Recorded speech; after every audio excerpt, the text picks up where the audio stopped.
what you want, when you want it, where you want it. This is The Mesh. Brothers in Tech is a weekly podcast focused on personal and home technology, helping provide you, our fellow brothers and sisters in tech, with some information, assistance, and recommendations.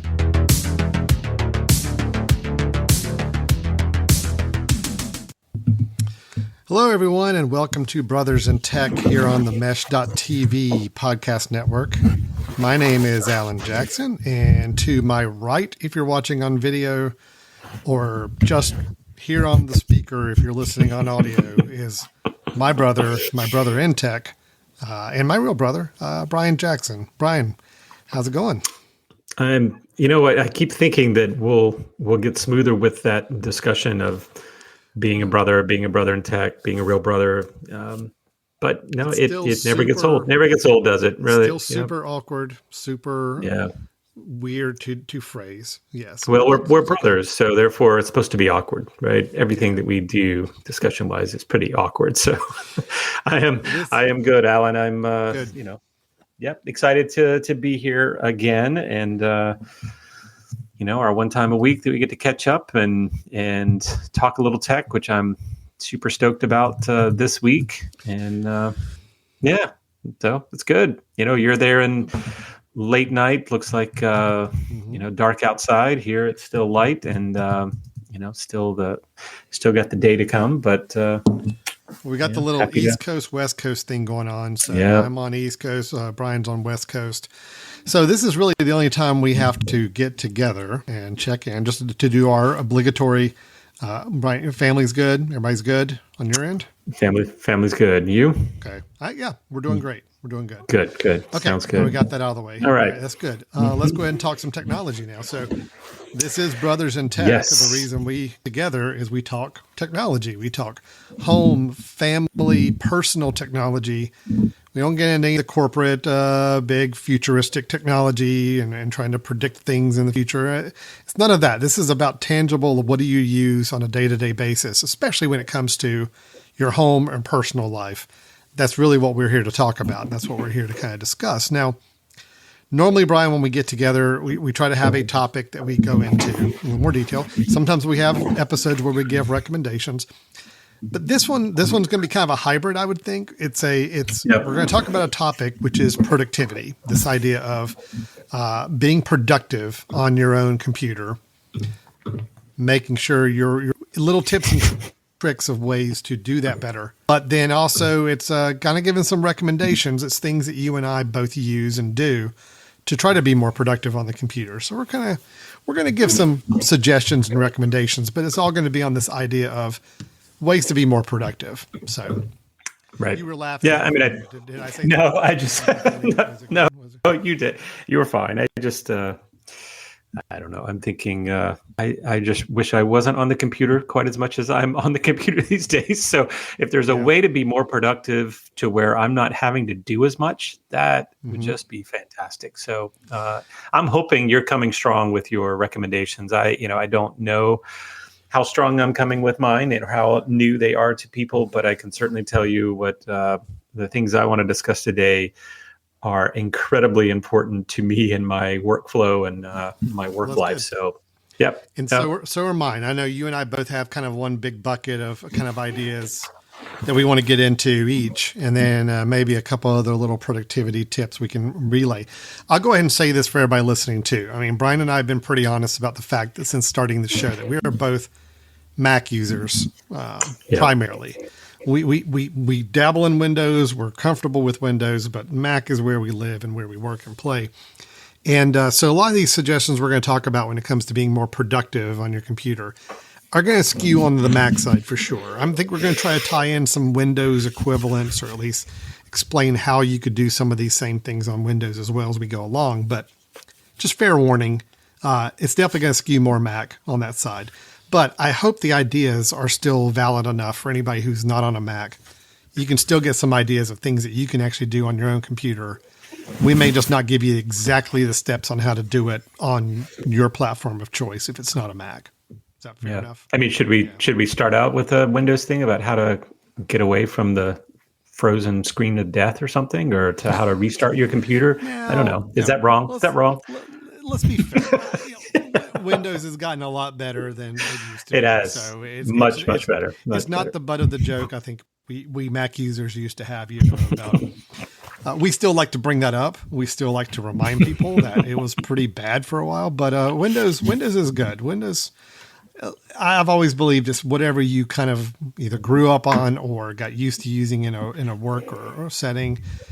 That's where you go, and there's no right or wrong answer when it comes to Mac or Windows anymore. It's truly what's a better benefit and for you. Now, for me, wow, you are truly being a politician here. Yeah, good. I appreciate that. Both sides, man. Yeah, good man. I'm trying to stave off the hate mail, Brian. Trying to make sure we don't get deluged with hate mail. Oh, see, we got to spice it up here, man. Spice it up, right? Because Brian, when we bring out the hot takes, which we do frequently, we bring it. We get just bombarded with emails from people who take offense to things we say. So I'm just trying to be a little more pacifist about this and say, look, you're trying to calm the waters. I hear you. We're all good here. We're all good. We're all good in the place that we choose to be. And we're going to talk more Mac stuff. But hey, if you do you, if you're a Windows person, absolutely love it. Go for it. We are the world. Right. Sorry. Can you feel me reaching to the computer and holding your hands? Oh, I feel it, Alan. I feel it. All right.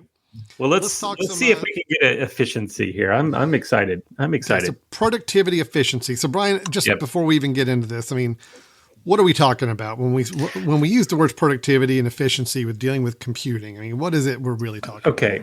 So here's the way that I approach this. And I think I originally threw this idea out to you because I'm always looking for new ideas, and I was hoping you might come strong to help me out a little bit. But two, I start to, you've probably seen this as well, Alan, that, when you help other people out, or you happen to go and look at someone else's computer when they're showing you something and you realize, wow, you took a long time to do that, right? And I'm talking about that being open that app or change that setting or to, do something that I'm honestly kind of gritting my teeth thinking, just move out of the way and let me do it, right? Because there's move Saturday Night copy Live.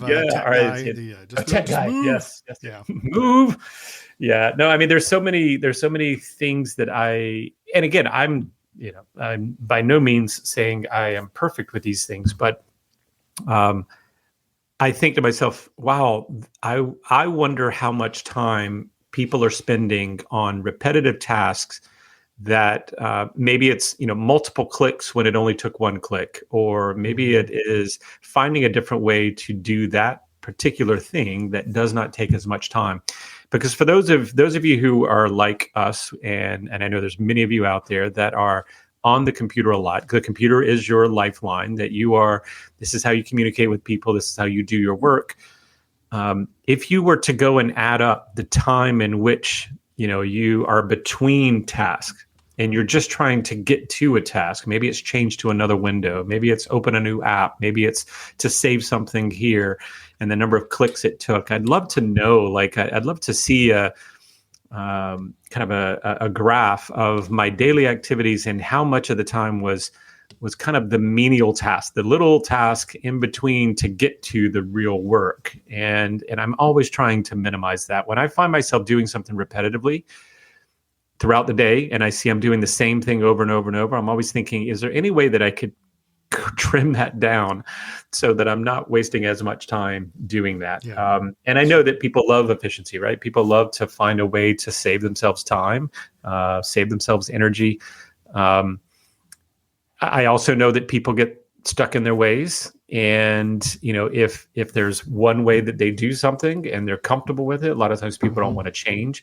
But I'm hoping that us maybe going through some of the things that we do, I can learn from you, Alan. Hopefully I, maybe bring something that might be beneficial to you, but that others might see like, oh my gosh, I I get so annoyed by that as well. Maybe there's a way to fix it. Even if we don't show it to you today, maybe just the understanding that there are ways of tweaking your system so that it works for you, right? It works more efficiently for you, so you're not, wasting a lot of in between time or setup time or click time.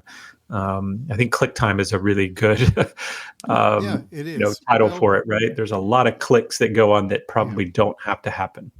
Right? Well, and Brian, I echo everything you just said. Time is, I know, for a lot of people, is our most valuable asset. It is the thing I never feel like I have enough of. I always thought it was my family and my wife and my brother and sister and everything. And I see them all plenty. They're good. Actually, time away from family is like the most valuable thing. They prefer to see less of me sometimes, so I think that's okay. But time's critical, and you do start to think about it, and you do start to think about all the. Okay, you've got a document you've got to type up or put together for something, and if it takes you all these clicks to find the program that you're going to use to open it up, and all these other clicks to figure out where you're going to save it to, and then you got all these other clicks to format it, and you could trim that time down considerably. Yeah. And how could that extra time? People I know at home are probably saying, well, you're just talking like half a second or seconds at a time. But think about it. If you're on a computer, if you do work on a computer all day, which I know there's a lot of people that do, those individual seconds or half seconds of clicking and navigating and moving, you start to add those up throughout the day. I guarantee you there's a significant percentage of time spent on just menial operations on your computer that could be streamlined and could really make a difference in your day. So, I mean, how many clicks does it take me to? Yeah, go ahead. Sorry. No, I was just going to say, if you were to time me on the things that I do, and if you told me I could not use those commands or those shortcuts anymore, I know for a fact everything I do is going to take 25% more time, at least, if not even more time than that. So, right. Well, so here's a nice analogy. The way that I like to think of it, I'm sitting at my desk. I know you're sitting at your desk right now, right? If you were to take everything that is, I know you're not a paper person, so maybe this isn't a great analogy, but if you took everything from where it normally is and you put it all into, let's say, one drawer, and every time that you needed something, you had to dig through the drawer and try to find it in order to get it out. And then it went back in that junk drawer and you had to dig in that again for the next thing. Those little pieces, you go, oh, well, I know everything's there. I know everything's in the junk drawer. That's the way I get to it, right? But there would be so much more efficient ways of getting to that one thing if you knew where it was and you knew how to get to it quickly and you didn't have to take extra steps. And so what I think, at least my approach to this today was, are there tips that I use or things that I try to do that may be beneficial to others to try to eliminate some of those in between things. And if that means by the end of the day, if I can't leave work early, right, which would be fantastic, right? You get done with your work early and you get to leave. But if I at least at the end of the day had more time to either breathe or time to do other tasks, so I got ahead of things, fantastic, right? Then those little seconds do add up. And also, quite honestly, once you start to realize efficiency, I think if nothing else, it becomes stressful and frustrating to go through steps to do things, right? So finding it, so if nothing else, you just kind of lower that stress of, oh, okay, that was easy to do, and I have to do it 30 times today. Let me make it easy, as opposed to the same, repetitive cycle 30 times. So yeah, I think that's that's kind of our approach here, right? It is. And so I say with that's a pretty good preamble to everything. Let's go ahead and dig into kind of our big buckets. There's like one big topic you and I both have that we kind of feel like is the kind of a big crux of productivity on our computing that we're going to talk about. And then we got some other smaller items to cover as well. So Brian, let's talk about the first one on our plate. It's one I probably feel like is in my top 2 of productivity needs. I think it's your number 1. It is. Let's just talk about Absolutely. it. So what Okay. is that? What is that first tip here for us? Yeah. So, and this may sound incredibly obvious to a lot of people who do these, but keyboard shortcuts, all right, keystrokes. Keystrokes to me are one of the most valuable time savers that I have when I'm working on the computer. And so for what, if people aren't as familiar with those or don't tend to get into keystrokes or keyboard shortcuts, what I'm suggesting is my hands when I'm at a computer are on the keyboard in order to type. I'm typically doing typing and that sort of thing.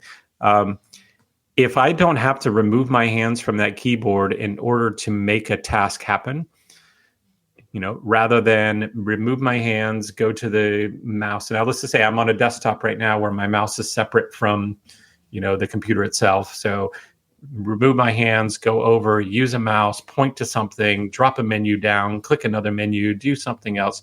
If I could make the touch of keys make that same thing happen, then I am all about doing that. And if there are ways of me setting up keyboard shortcuts for doing a number of things. Now, what let's talk really quickly about the easy and obvious ones, Alan. I mean, for those of you who, if you were on a document and you wanted to copy a paragraph of your document and paste it somewhere else, think about how you do that. Now, before keyboard shortcuts, or those who don't use that, most likely you're highlighting, which is the mouse, you're dragging over it, you're going up to the top of the screen, and then on a Mac that's file, or is it file or edit? Or be the edit I don't even menu. know actually. Yeah, it's edit, right? Edit It's menu. funny. I don't use the menus anymore, so I don't know. Yeah. So I go to edit and I drag down to cut or copy, depending on what I want to do. Then I go and put my cursor somewhere else, which means going now, moving my mouse around again, clicking somewhere else, going back up to that menu up top, edit again, and clicking paste, and then dropping it in. For me, Alan, I obviously am using keystrokes to be able to do that. Now, in all fairness, I still have to use the mouse because I have to put my cursor somewhere, assuming that my cursor is not already in the document. I could be just doing down arrow down to get to a particular location. But if I want to quickly go with a mouse, get to a location, or highlight something, highlighting is still a little cleaner sometimes with a lot of text with my mouse.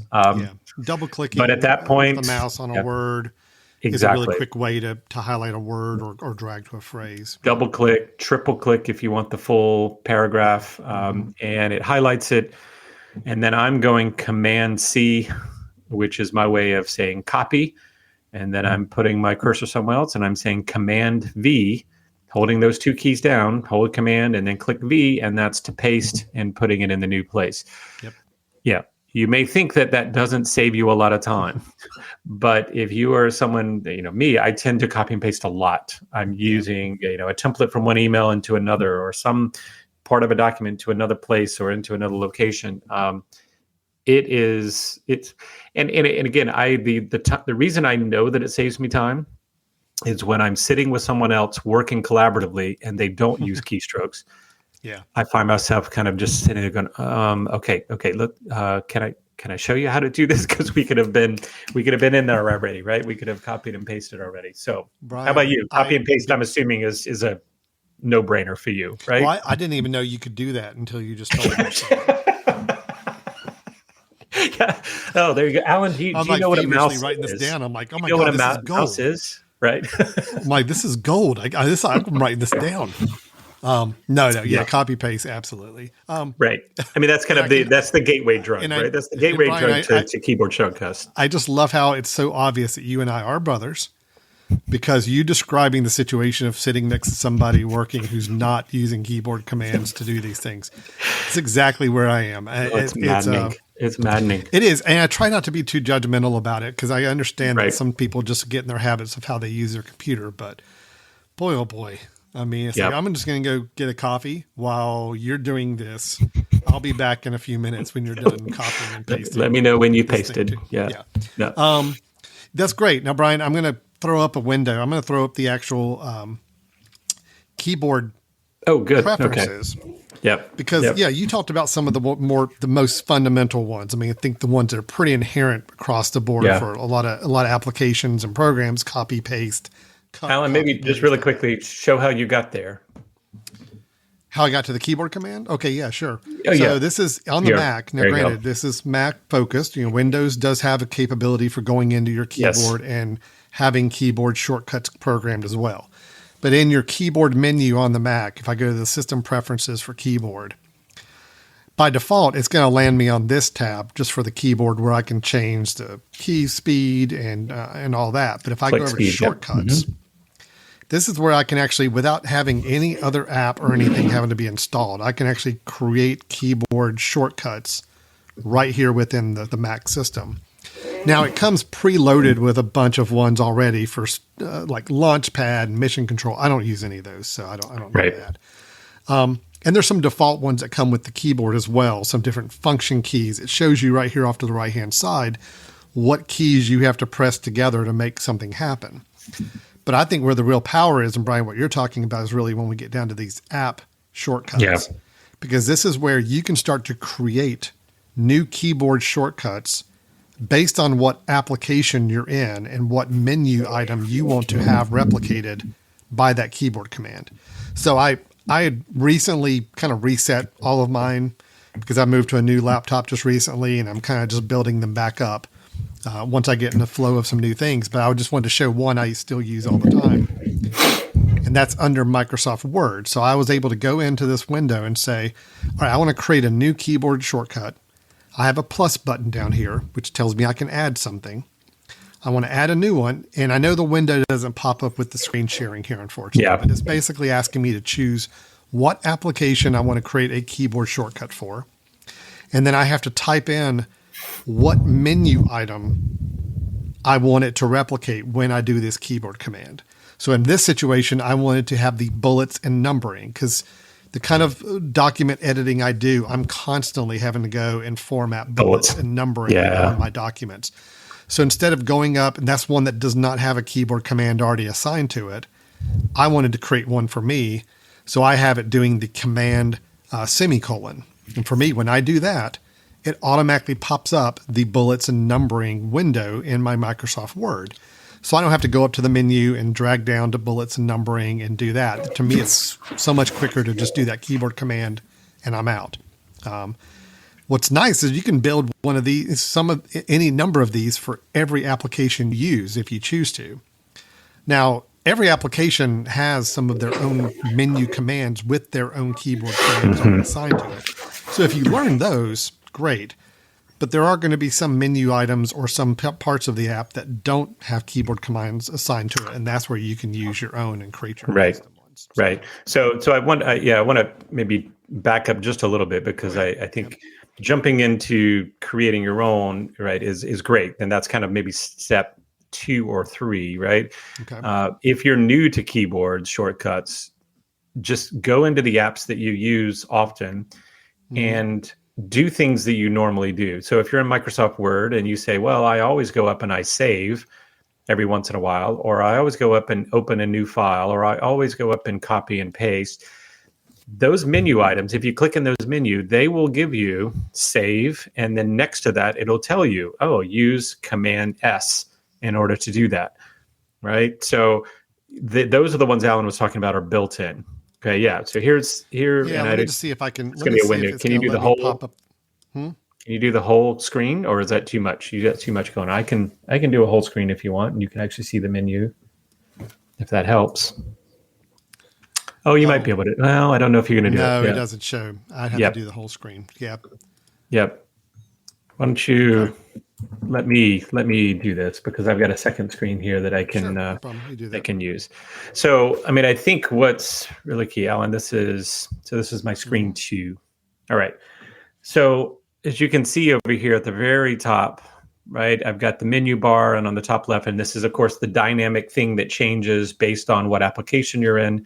You always have the Apple over there if you're using an Apple device, but under things like File and Edit, so Edit's kind of an obvious one. As we drop down, you'll see that I have Paste there, which if I'm pasting all the time, I'm copying things and pasting things.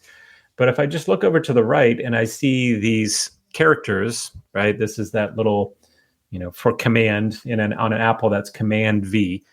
And that just says, if you did Command V on your keyboard, we would do this already. You don't have to come up here and do 2 clicks and move your mouse around, right? So if I come down here and say, Alan is a decent brother, look at that, not even decent. That is probably the nicest thing I've heard you say. And gosh. No, that's about as good as it gets. So if I said, you know what, decent is probably a little too nice for Alan, right? Mm-hmm. So you'll notice here a couple of things, right? This may be not considered a keyboard shortcut. It's more of a mouse shortcut, because you mentioned, Alan, right? Just double clicking, right? If you're not someone who does that, right? Double click on a word to highlight the word. Triple click, right, is to highlight the whole sentence or paragraph, which is great. But if I said, decent's a little too much, right? I could go up and say, I want to copy that, and I want to, maybe put it somewhere else. I go over here. Now I have to go back up and paste. Or I could have just on my keyboard, and X for me is actually cut. I'm going to cut that one as well. And cut means I could probably put it somewhere else if I wanted to, and say decent would be way down here, right? And Alan is a brother. That's actually good enough, right? And I'm just going to leave Alan as a brother. Okay. I mean, it's true.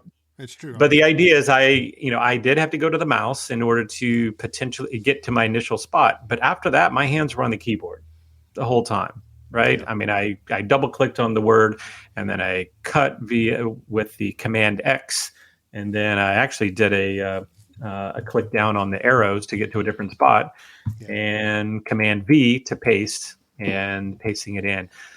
Again, it's a small amount of time that you're saving, but given the fact that you might do this often, especially if you're editing a document, or if you're working with 2 documents, or trying to kind of move things around, I think it is invaluable. And especially that one is things like copy, paste, cut, save.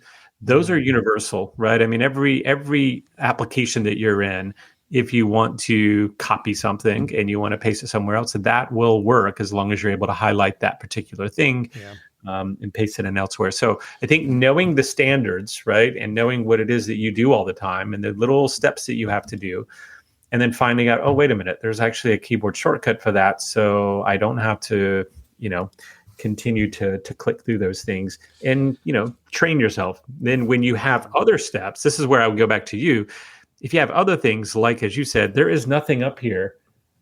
For me, let's see, bullets and numbering. Yeah, there is no keyboard shortcut there for bullet and numbering. So that's where Alan said, I use that all the time. So you were having to go up to do that from either this spot or maybe there's a button, right? There's a button on the ribbon bar that you could also go to and do it, but you'd still have to do some extra clicks to go in and really get the level of detail I want for it. So with Alan, he knows he's typing away and he's ready to go the next return, and he wants a bullet here, rather than having to go over, move his mouse around, drag down, say insert, all that sort of stuff. He's got a keyboard shortcut now that he made for this particular application that now is, there you go. Mm-hmm. So now he's got that in there, which means if he clicks that command semicolon and he kind of practices that for himself, it's quickly going to pull that up and allow him to do. So it saved him a couple of clicks, which I think is helpful time, especially if you're doing it a lot. Save and all that stuff. It's universal. Learn the big universal one. Well, kind of the universal ones I think we can all pretty much agree on. Cut, copy, and paste. Okay, those 3 are pretty much any application. Command V is cut. Command copy. Command V is paste. Command X is cut. Command C is copy. Command V C is copy. V is paste. Right. Yep. Mm-hmm. Yep.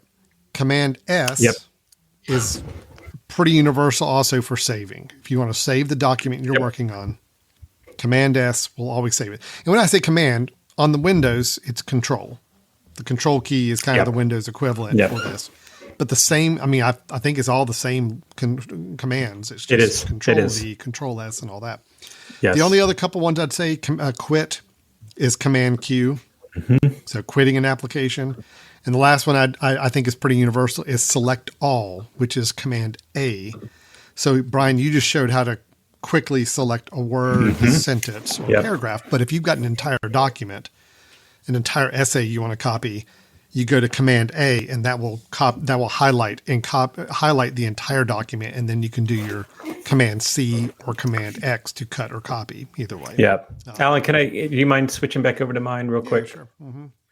Okay. So the reason that I brought up keyboard shortcuts for me as being a big time saver is I was just looking here at a keyboard. This is my just quick look at a keyboard for everybody.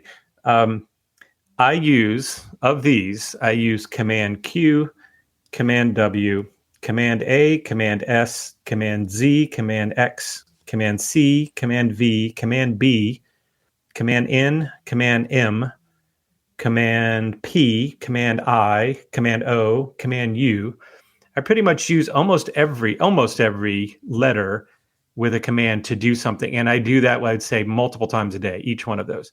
Okay. So for example, Command P, print, right? I'm going to print. It's going to bring up print screen. Command O, I'm going to open. Command I, I'm going to italics, whatever I'm highlighting. Command U, I'm going to underline. Command B, I'm going to bold. Command N, I'm going to do a new document. Command M, I'm going to minimize that document. So all of those things are built in. Those are not, I didn't have to make any of those, right? Those are things that are already built into a Mac, at least on these computers. And I'm pretty sure every one of those, except for, let's see, there was one that was probably different. Well, minimize. I don't think Control M is a minimize on Windows. And minimize, by the way, is, if you want to take the window that you're on and put it down in your tray, put it aside, but don't close it, right? Don't quit the application, don't close it, don't close the window, but you want to get it to the side and tuck it away. I minimize it. So those are things that I use every day. I use every one of those every day. And, if you can learn some of those, put it this way, if you heard any of those things like open, print, underline, bold, italics, new, paste, by the way, Command Z and Command Y. I forgot about Command Y. Command Z and Command Y. I do Command Z, which is to undo. And then Command Y to redo. I use those all the time.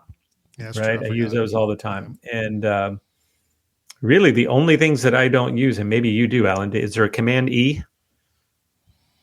I don't use Command E. I don't use Command E. I don't use Command R. I don't use Command D. Yeah. Although I would say Command D, I've actually told to be a send my document, I think, or send my mail or something. So I'll use it in a different one. Oh, Command F, it's find. Find, yeah. Right? Command G and H, I don't think G, I don't use. H, I do. So the idea is these are things that I've just learned that are there. And the beauty of knowing that they're there is you don't have to remember any application that you're in to do that. It's like I get into an application and I want to bold something. I know how to bold it. The system is going to remember, it's going to know how to bold something. So, and this is good. These are all universal commands. I will tell you that there are some apps out there that decide they want to play a little different. Adobe, unfortunately, can be a little bad for that on some of their apps. You have to either go into the preferences and say whether you want like some of the more typical commands to still register the same way as they would in other apps or not. So you just be mindful. You may have to kind of experiment. For the most part, the ones Brian is mentioning are going to be fairly universal, but there may be that app or two that has its own keyboard shortcuts, and you just need to spend a little time going up in the menus and seeing what are the shortcuts, if they're any different for that particular application. The goal here is that learning these keyboard commands saves you time. There's no doubt about it. If your hands are already on a keyboard for any reason anyway, to take your fingers off the keyboard to your mouse, to navigate on a mouse, find something, pull down, click on it, versus just already fingers on a keyboard and you hit a two key command. It is seconds difference, which over a day, a week, a month adds up to quite a bit of time. And that's what we're trying to find out here. Yeah. So that would actually be, that's actually my first Yeah. First and main, actually, time saver is that if you can learn the key commands that are already in place, that's step one. And if you find out that that's a comfortable way for you to work, then start paying attention. I would say pay attention for a week or so of all the things that you do that can't be done right now under keystrokes, and think about if there are ways that you could create a keystroke to be able to do that. And that's where Alan brought up earlier. You can go and create some of your keystrokes and make a new one and say, you know what, let me just do an example for you. If I am always highlighting something, right? And I have to highlight all the time. And I'm always having to get up there and really quickly kind of look to highlight and everything. Then I'm going to go in and say, you know what, if I could create a key command that is, Control Command H or something for highlight, that then pulls up the highlight menu or allows me to then do something separate. If there's a step that you can kind of create for yourself to save some time, if it's something you do a lot, I think that's really, really helpful.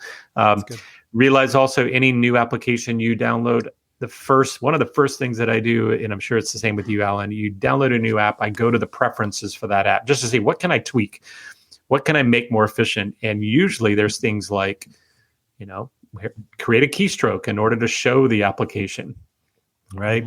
I've got one, just a quick example. I've got we've talked about Fantastical before many times, Alan, you and I, about how that's such a great application.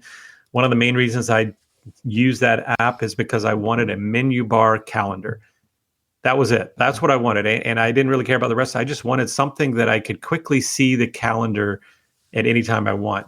And so I got Fantastical, opened up the preferences and saw, how do I show the menu calendar? And I created a keystroke. It's Shift Command C for me. And I do that probably about 6 or 7 times a day. That just drops down the calendar from the top. I can quickly see the dates and what's coming up, and then put it back up, and it's good to go. So, so Alan here, if I'm looking, I just do my command. For me, it's Shift Command C, and there's my calendar, down and back up, and the same keystroke brings it down and back up as I'm working. Rather than me going and saying, "Oh, let me pull up my calendar, take over my whole screen, see that, minimize it again."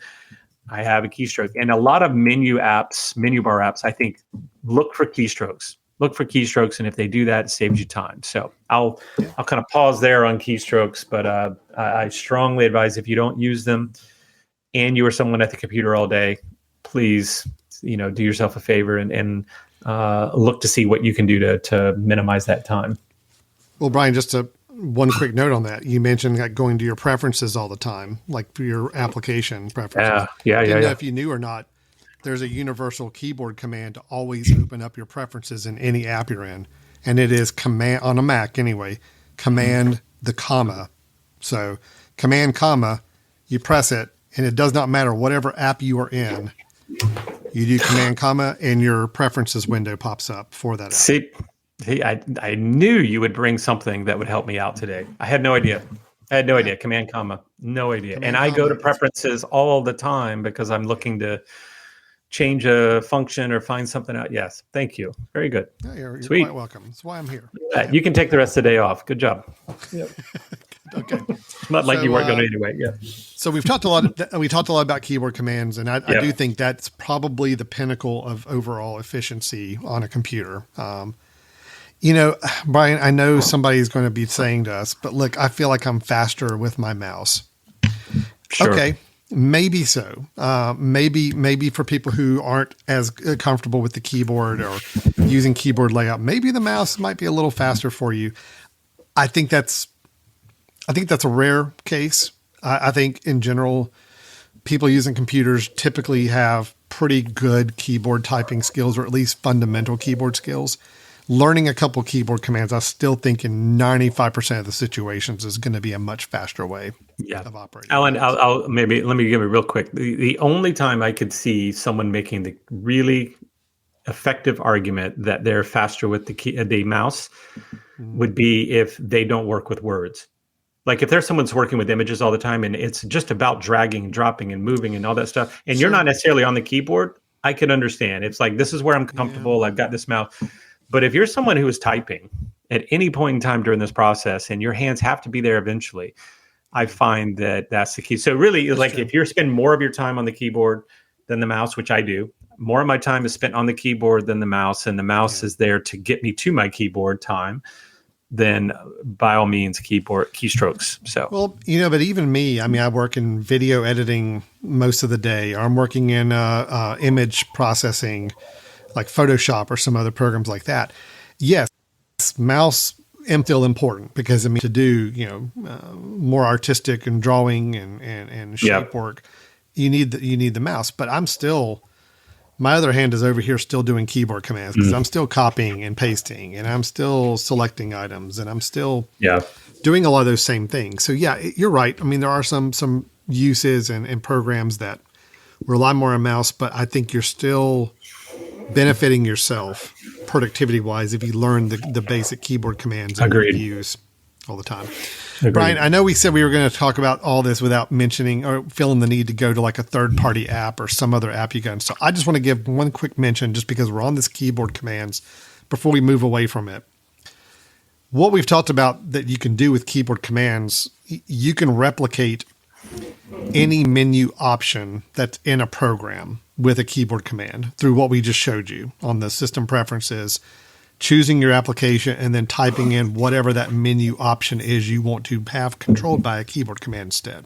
Yep. But there are tools and programs out there that if you decide you really wanted to go full speed with keyboard shortcuts, programs that will let you create your own custom key commands, and it can be anything. It could be typing the word cake, C-A-K-E, followed by something, whatever it may be.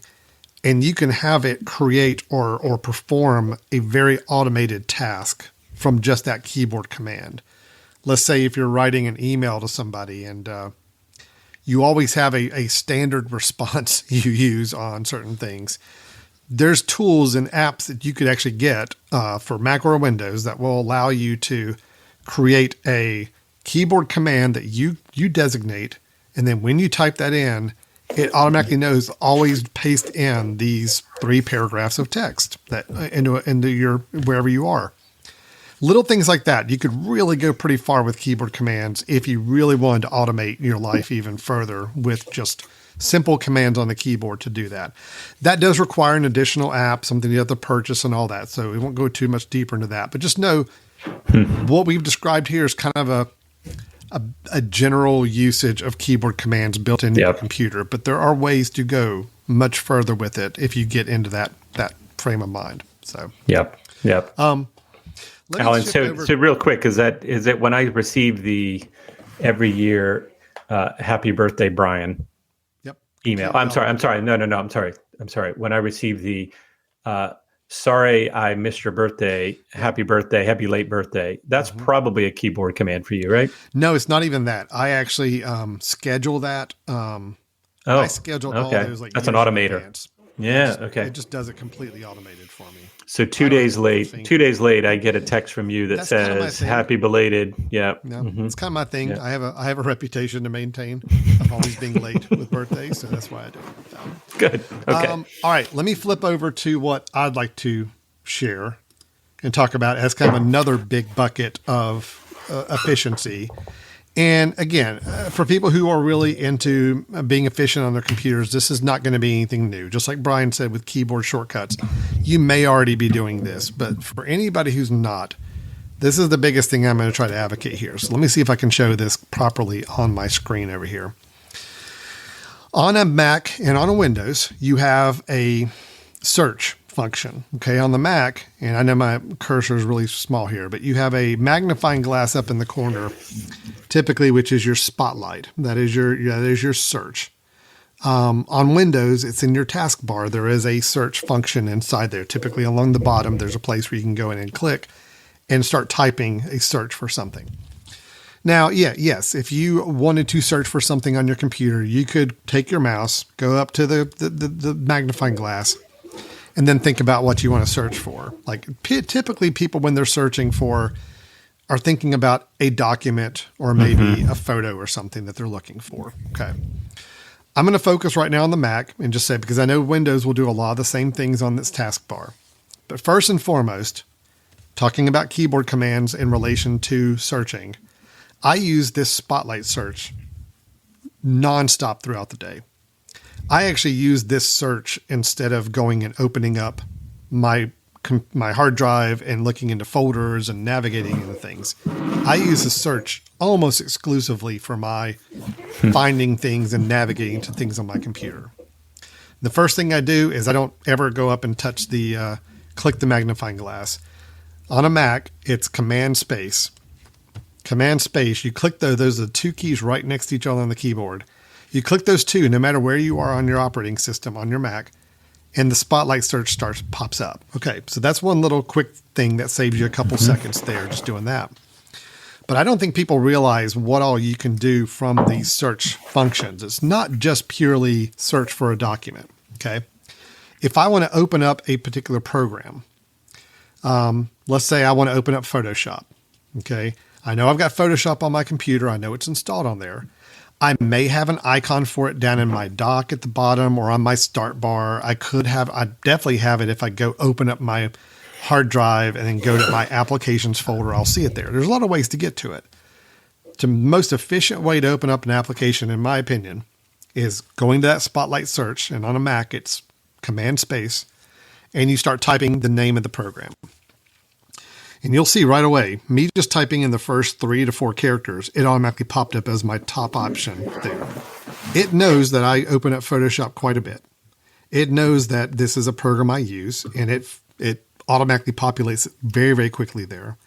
And once it's highlighted, I simply just have to hit return on my keyboard, and that application opens.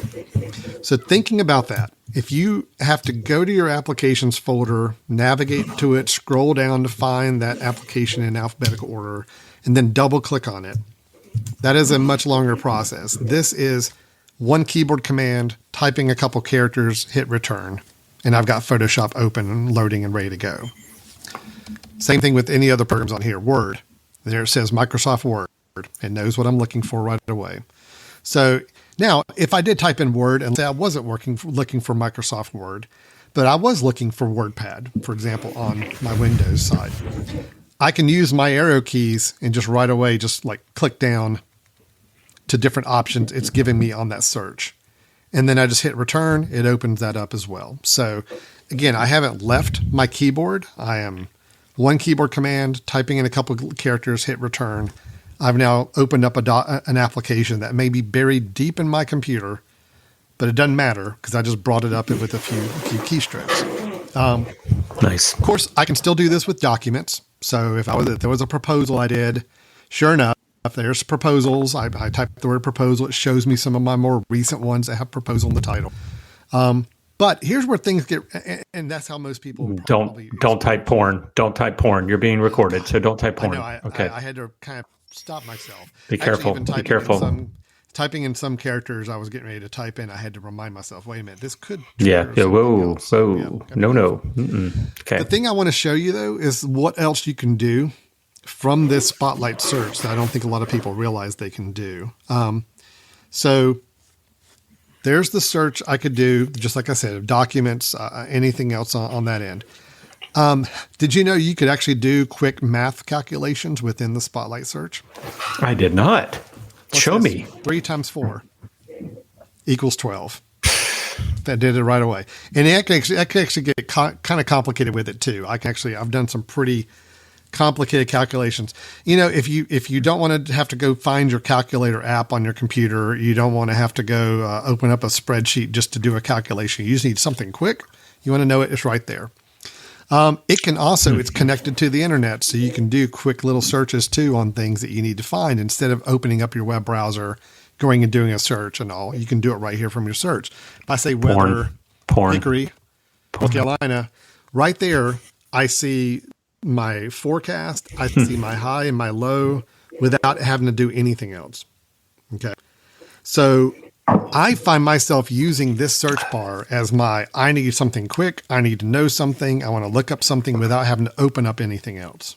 Okay. Because I don't even open this up now. I just wanted to see, I see the high 77. Cool. That's what I wanted to know.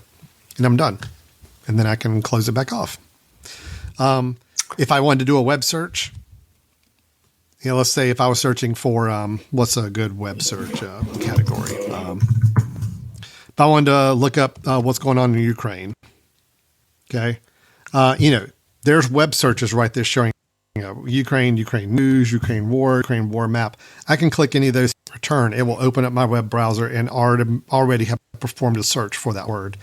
So, but I also see other websites that's suggesting down here for me as well. It's like, hey, you may be interested in this site or this site or this one. It's things I would do if I went into Google on my web browser to do. But again, I've done it without having to open up that browser, without having to go into anything separate. I just think this thing is really incredibly powerful. And again, I open up all my applications with this. I open up, I do Google searches or searches from here, staying here first. I check weather from here. I think it does sports scores as well if I wanted to pull up a sports score. Saves me a lot of time from having to go and, again, opening up a browser, opening up another app and trying to do a search for it there. So I know the Windows taskbar does a lot of the same functionality, but the Spotlight search is really powerful. And I've done all of this without leaving my keyboard, without having to touch the mouse. It's all quickly, and I got all the information I need. So. I have to tell you, I feel, as someone who has recently been talking about keystrokes, I feel incredibly inadequate right now because I use Spotlight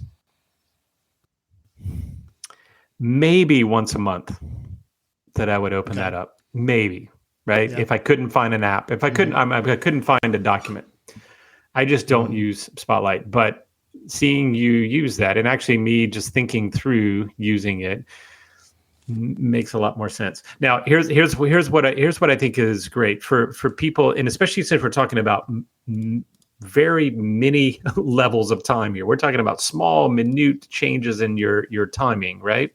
Mm-hmm. I will open up a web browser. I'll go into the web browser, do a search, whatever. But what I do love, Alan, is that you showing and reminding people that if you're doing this, use the keystroke to get out of Spotlight as well, right? So just now you pulled up Spotlight with a keystroke, you type something in, you use Spotlight or use keystroke to get rid of Spotlight, okay? But what I also and one of the things I didn't like about Spotlight originally, and I don't know if it always did this, and maybe I'm wrong, but I thought it used to be that if I then opened Spotlight back up again, and it still showed me my last search, okay, so right there, Alan, so if you keystroke out of Spotlight. No, I'm sorry. Go ahead and type something in. Yeah, type something in and leave it there. Okay. Just type anything in. Not porn. Okay, so now keystroke out of it. Like the Apple, and keystroke back in. Okay, so I seem to remember that it was troublesome and that when I opened it back up and it was still there, that I had to potentially even click back in to start typing something new. So that was a problem. But now if you just type, you're automatically typing something new, right? Which for most people, you don't realize that's another time saver, right? In that it's doing a good job of into Spotlight, type something, hide Spotlight by doing the same keystroke, open it back up again, and just start typing. And it automatically goes to something new. Actually, I just hit the delete key. Wait, I don't even think you have to do that. I don't even think you have to do that. Type again. Try it again. No, try it again. Okay. So out, and then go here, back in, and type. Yep. Oh, that's true. Yeah. So I just found that too, and I don't think it always used to do that. I think you used to have to either back out or something, which is another step I didn't like. Now it's great. You can see it, but you just start typing and you're something new. Again, that's I'm so used saving to hitting the delete key, keystrokes. but you're right. I can just start typing something new on that. Okay. So good. So I added something to the discussion here. That's great. Thank you. Yeah. Couple more quick that's things great. to just tell you. Definition of after. So I can actually see the definitions of words just by highlighting it and reading the definition that it pops up for me without having to go anywhere, open up any other app. Definitions it does. I love the fact that it does conversion of currencies and measurements. So if I say I want to translate $34 in, I'll say pesos. Then it shows me $34 in pesos equals 684 Mexican pesos. Nice.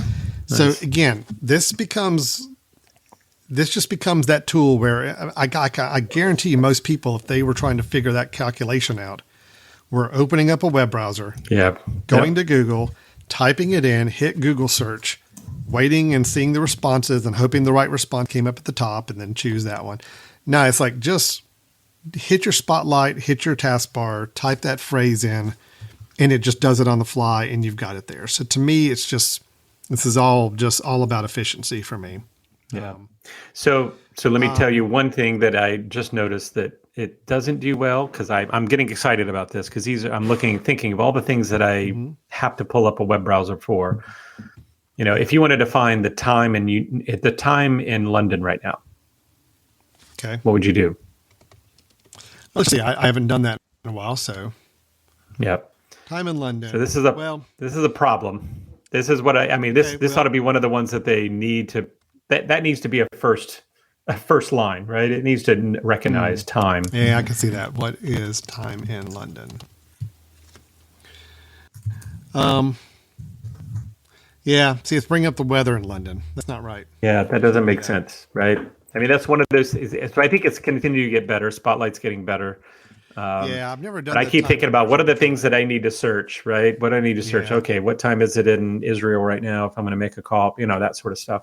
So I think if that continues to get better, which is already a lot better than I remember using it previously, that's fantastic. Yeah, that's really, really good. Again, and if nothing else, if you use that menu, that search button for nothing but opening up your applications that you want to use. Yep. To me, that's still the biggest time saver, because again, I'm thinking to myself, I've got a lot of apps on my computer.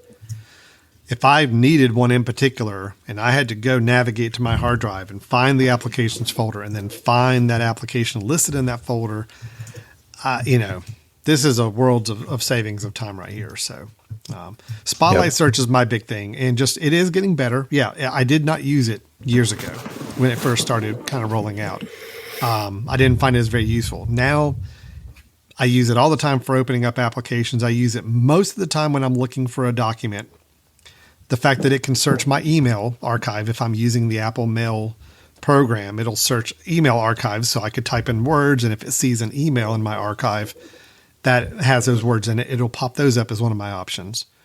I can get to, I'm going to say 90% of what I need to look for on my computer through here. So that's my my big suggestion there.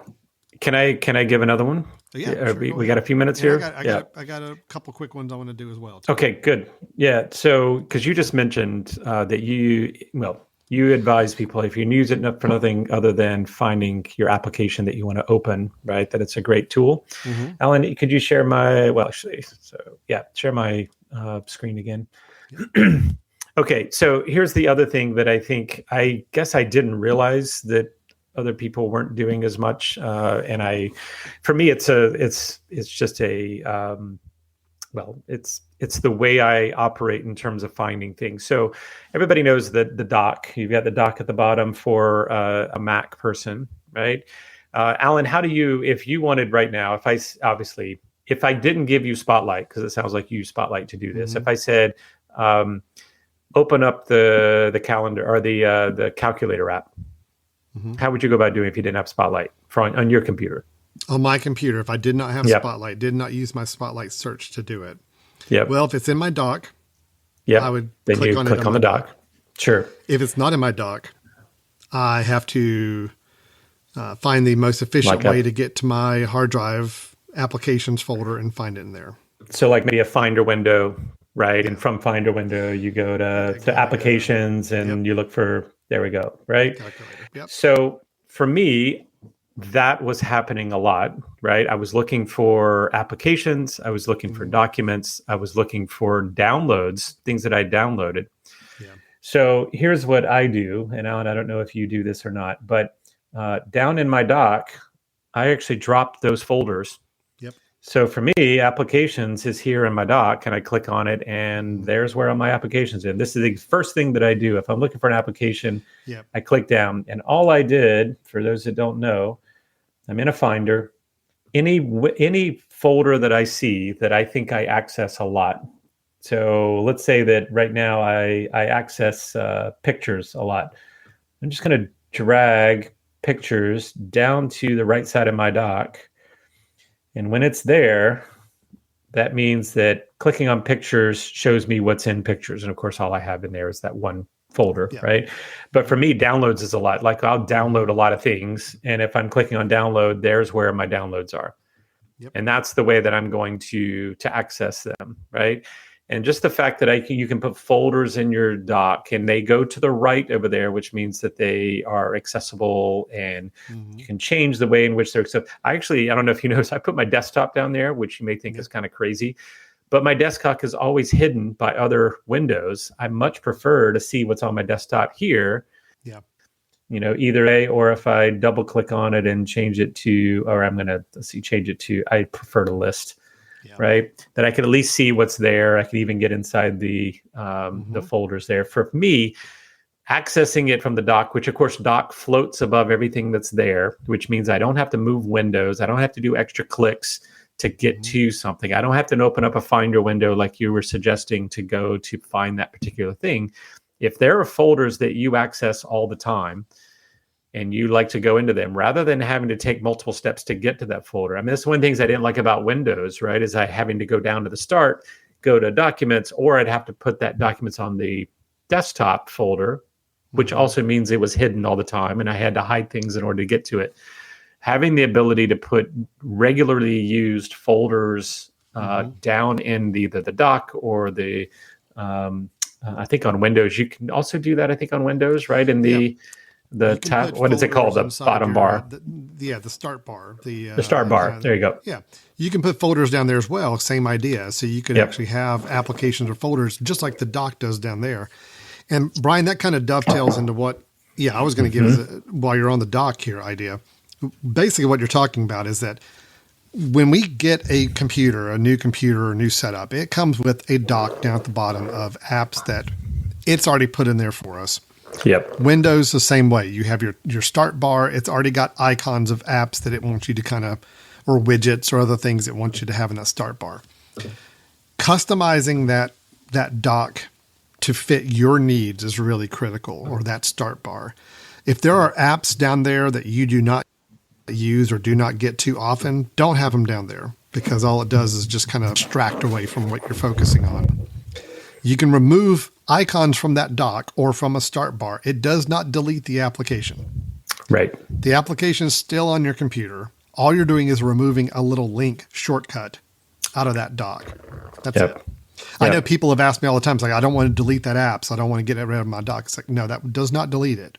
That simply is a clickable cutting the shortcut. It's cutting away the shortcut. So for Windows people, that's when you add a shortcut to your desktop or something, and it's got that little arrow.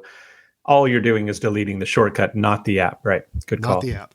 Right. So, for example, Brian, down in your dock, if I wanted to get rid of the music app, that you've got the little red icon, you can just click and either drag it up, or under options, you can remove it from dock. Either way, you can. So I can remove it up above that. Yep. And also I would say for people, just notice there's some other really cool things here too, right? Open at login means if there's some apps that you always have open, there's another thing, right? If I always open these apps every day because I like to use them in the morning, well, have it open at login. Every time you log into your computer, it's going to open, right? Log in your computer or enter your computer, it opens it right up. That dock actually can become pretty powerful. Now, granted, I don't use the dock for opening apps anymore, but I do have a few apps in the dock down there that are just ones, kind of my mainstays that, and more than anything, I just kind of make sure I know which ones are open at any given time by looking down there. I do a lot more with folders on my dock, just like what you were describing. Folders that I access pretty often, especially the downloads folder, because as downloads, I don't know the name of a lot of the files I download. I just know I downloaded them, but I would not be able to find them in my Spotlight search. So I will use the downloads folder, put it in my dock. That way I can quickly click on it, and it shows me the whole list right there without having to go navigate to it on my computer. No, it's great. So the dock is important. The dock should be your personal shortcut, your own personal bank of shortcuts. Right. Only put apps down there that you won't. Remove ones that you don't need to be down there, and get rid of any of the clutter. but then use those folders as ways to quick access to things that you need to get to without having to navigate through your hard drive to do it. Yep. Yeah. So if there's apps like I have where I like to be able to see how many messages are there without having to open it up, right? That to me is a time saver, right? If I see that there's a message rather than having to go and look to see if someone has responded, if I'm on my computer, or how many tasks I have left, or what the date is on some of these things. Those are great ones to have. I do use the DocAL, and of course I'm thinking about starting to use the Spotlight to do a little bit more, but for sure, I rarely ever just open a Finder window to go and search for applications or whatever. As you can see down here, I have desktop, downloads, applications. Well, now I put photos, which is not, or pictures, but not usually there. And then utilities, right? Those are the things that I put down there that I don't want to have to click multiple things in order to go and find them.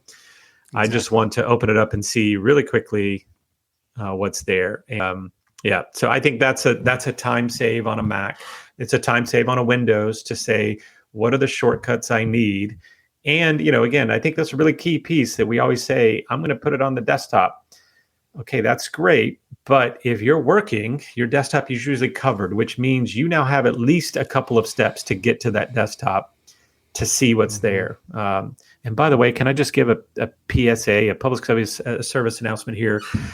Please don't keep every file you own on the desktop. Oh my gosh, Alan! All right, if you want to give me a heart attack, and I will call out. I'm actually going to call out one of my colleagues right now, and she knows who it is. I'm not going to say her name, but I was in her office the other day, and she was kind of showing me something computer, and I saw that she probably had every app, every folder that she owns, or every document she owns on her desktop.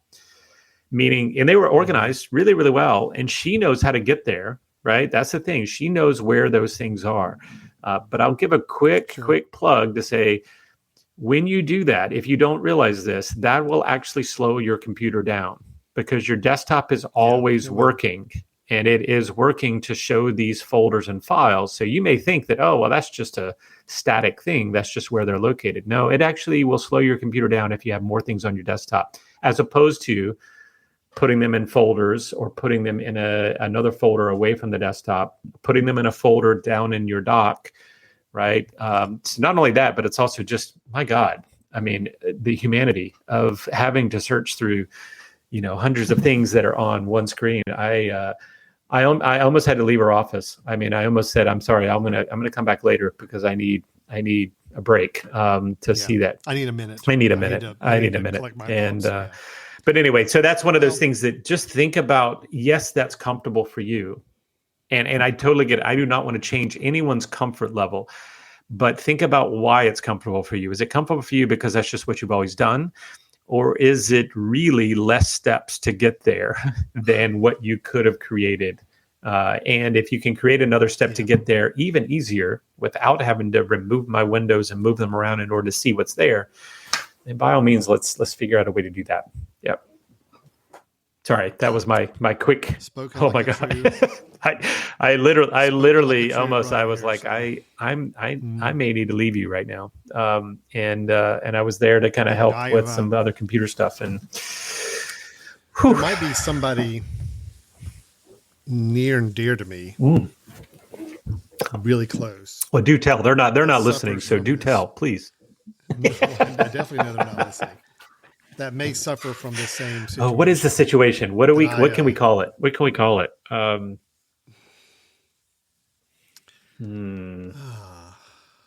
Yes, DOS, desktop overload syndrome, or desktop DCS,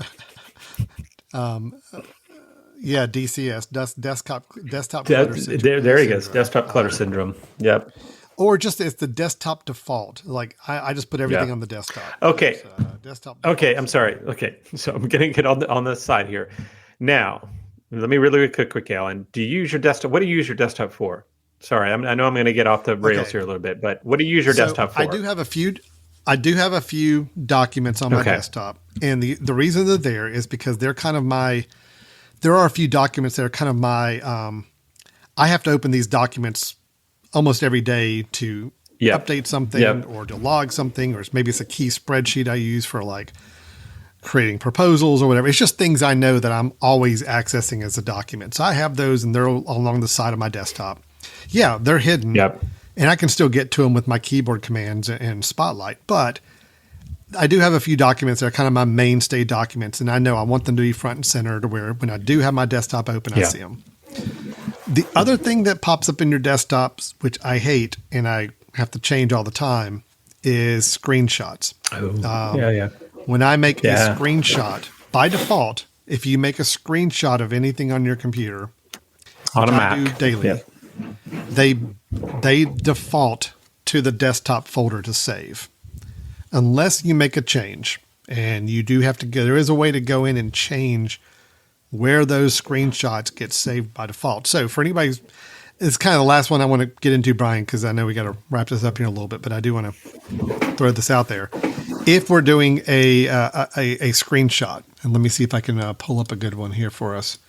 I think I've got something I can share. Let me see. No porn. All right, let's go back and share this. So if I'm here and I've got something up on my screen, so this is just a desktop and I've got Microsoft Word open on it. I can go on here and on the Mac, it is to do a screenshot, meaning I want to grab a frame. I want to grab a photo of what's on my desktop. Think about this. If you're needing to show somebody something, you want to send somebody a picture of what you're seeing on a screen, or you want to drop a picture of a website into a presentation. There's a whole lot of ways you could need a picture of your computer.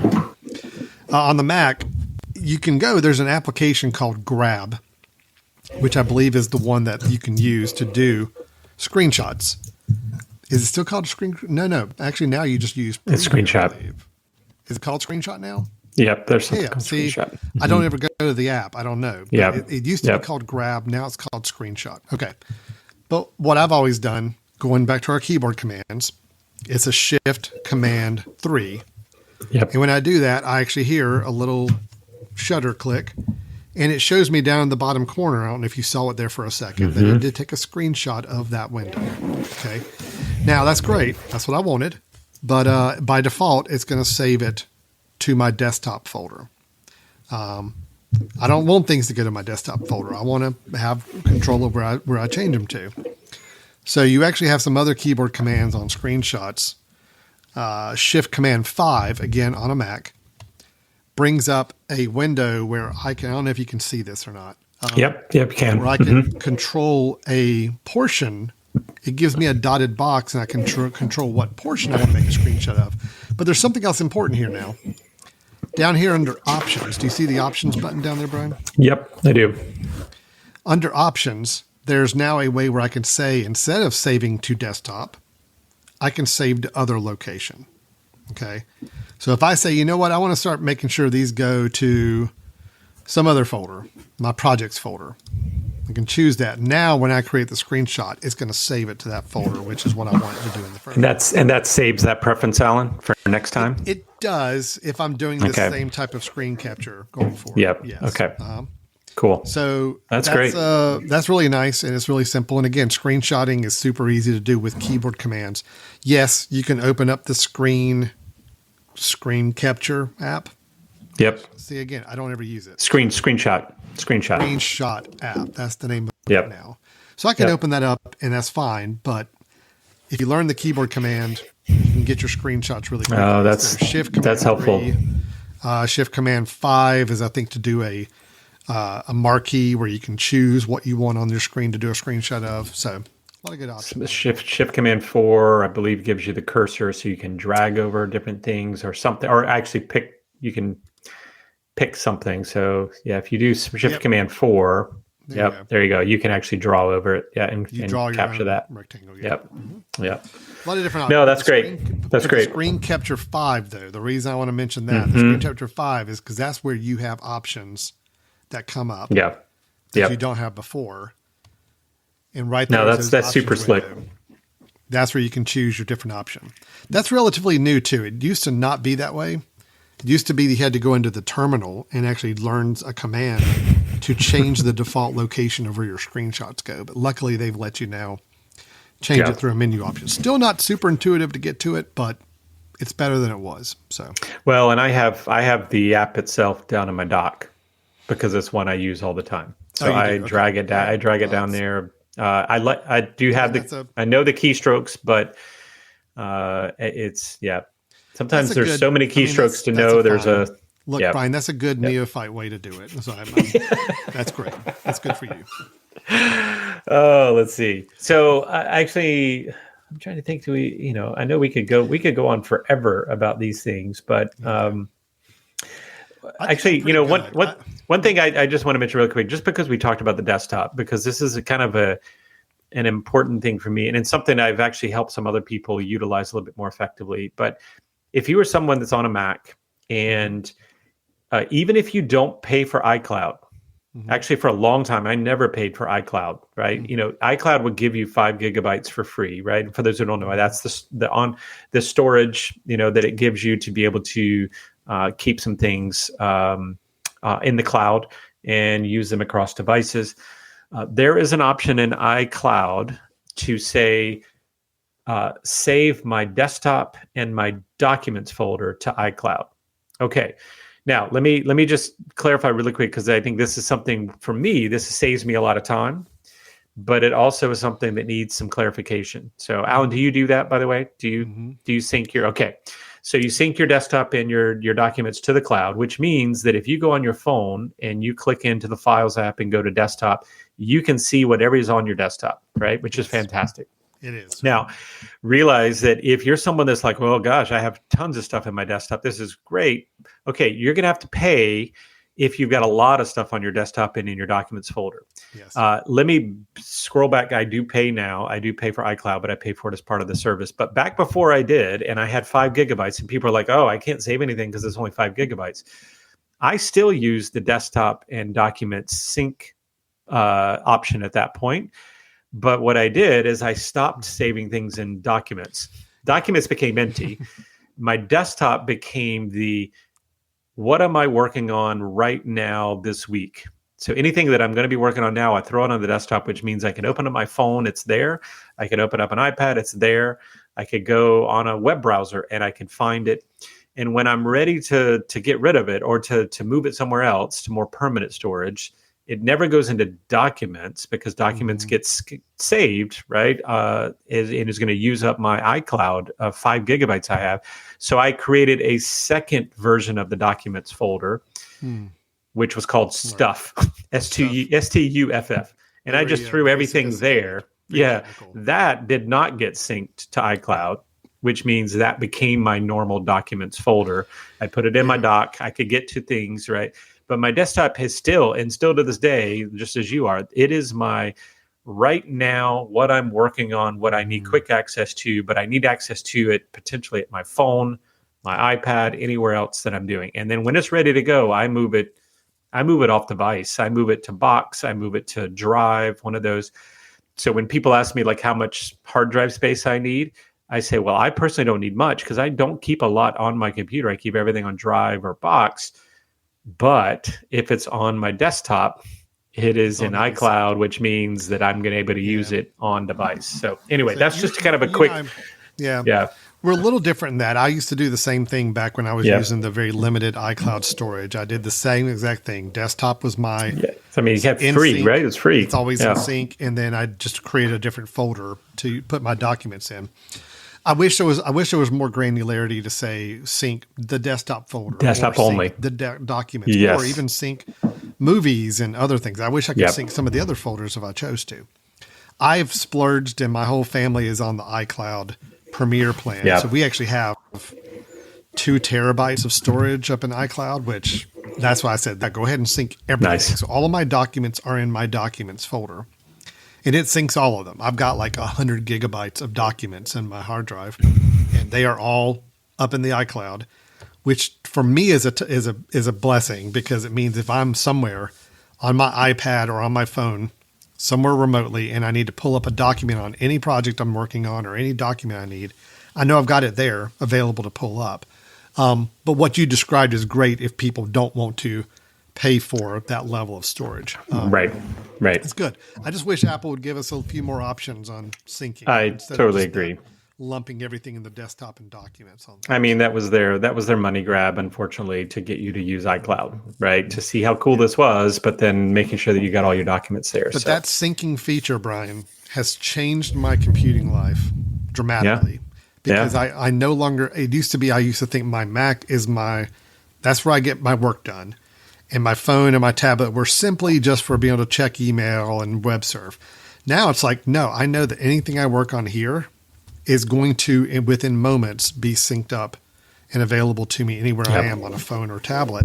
So I really feel like I'm just connected everywhere, which is amazing. So that is a productivity tip, is that if you find yourself where you're having to get access to anything on your computer on a regular basis, on a mobile device or on a tablet, you may want to check into that syncing option and see how much you want to use it and how, if you need to put money into it to get a higher capacity. Because for me, I use it every day. I'm at a meeting with a client and I've just got my iPad and it's like, oh, you want to see the graphic we developed for you. Cool. Let me go into your folder on my documents in the Files app and pull it up, and there it is. And it's just great.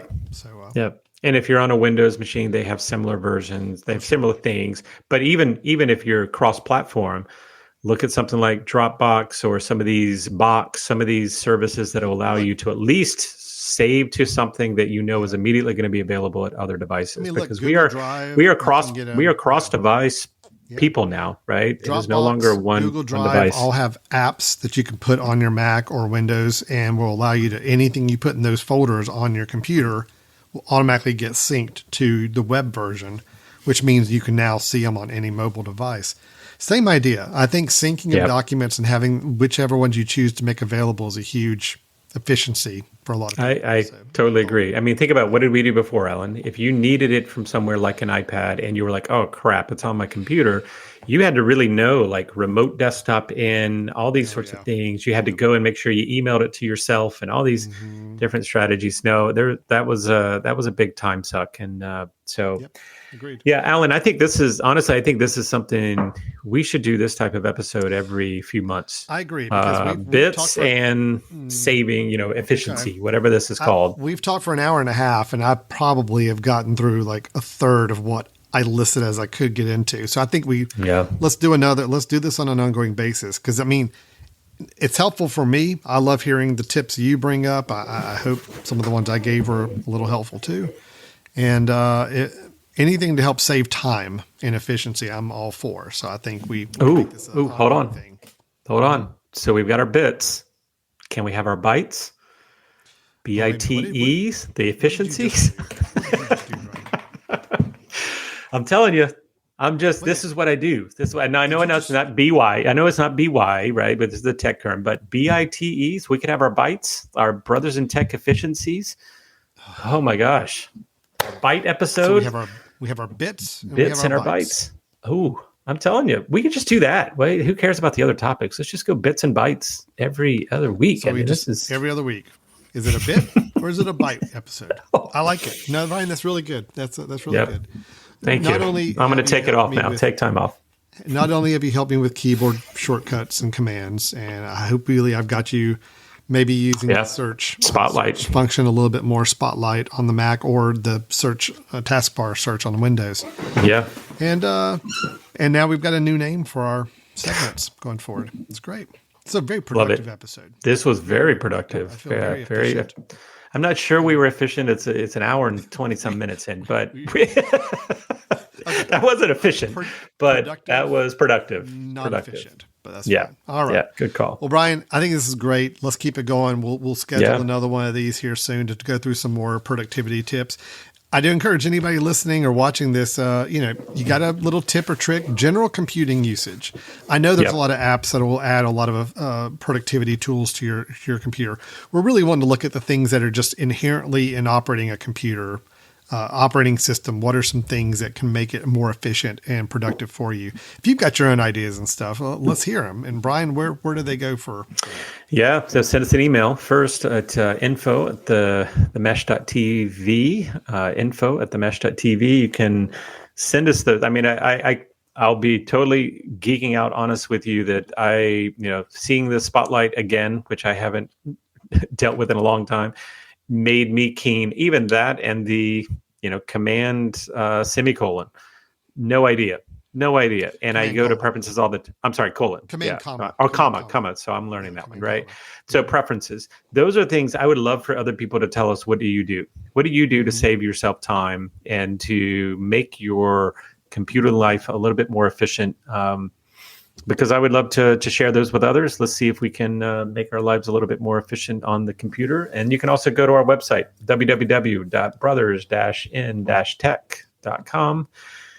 And you'll see previous episodes as well as hopefully we'll start. I think this would be a great start to some of the blog posts we talked about doing, Alan. Some of these bites need to go out just as little small notes for people and say, check this out. And it's already worked into your vernacular. It's just like super smooth. You just roll the it bits right and the out bites, man. Bits and bites. Yeah, that's what we do. I've got to go, but I just, on closing note, I just want to say, none of my family members have yet to call in with the keywords from the previous episodes. So. Yeah, and the surprise effect is none. Yeah, sorry. Yeah, it's zero. So for today's episode, what word should I throw out? Again, this is for my family that I know do not listen to these episodes. And if they do, they certainly don't listen to the end.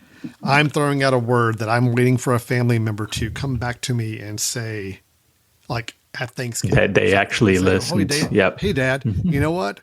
You have a great velvet voice. Okay, see, that's the word from last time as we used the word velvet. If they say that, I'm going to embrace them. We're going to hug. It's going to be a very tender moment that they listen to the whole episode. You'd probably make a mimeograph of that particular moment, right? See, because just to save it. Was one of the words too. What is a word from today's episode? Well, I mean, I'm kind of thinking because that you did call out one of your family members, not by name, but I'm thinking maybe the desktop something syndrome. What did we say? Clutter syndrome. So DCP or desktop clutter syndrome. Okay, maybe. So desktop clutter syndrome. That's a little long. Yeah, but or DCP. Okay. DCP would work if they gave you DCP. You would know it, right? So you're saying if they just said DCP, there's no way they're going to say DCP anyway. So yes, exactly. I'll be so happy. Yep. This is not clutter syndrome. Any immediate, I'll even go with extended family member. Sure, it doesn't matter.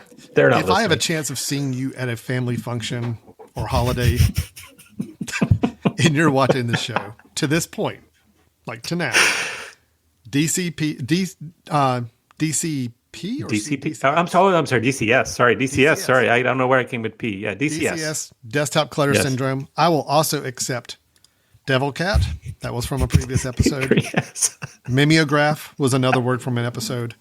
High School Musical. Oh, I forgot about that one. Yeah. And the word velvet. Any of those. Weave them in the conversation. I will know you listen to the end. You will have my eternal gratitude. Yeah, you'll be back. You'll be back on the wheel. Yeah, very nice. Okay, Brian, I gotta go. It's good stuff, man. Desktop clutter syndrome. That's the word for this time. All right, everybody. Thanks so much for watching or listening to Brothers in Tech. We hope it was helpful for you. Again, keep us posted. Let us know some of your own tips and tricks and ideas, and we'd love to incorporate them in the future show. Until next time, we'll talk to you later. Take care. Bye-bye.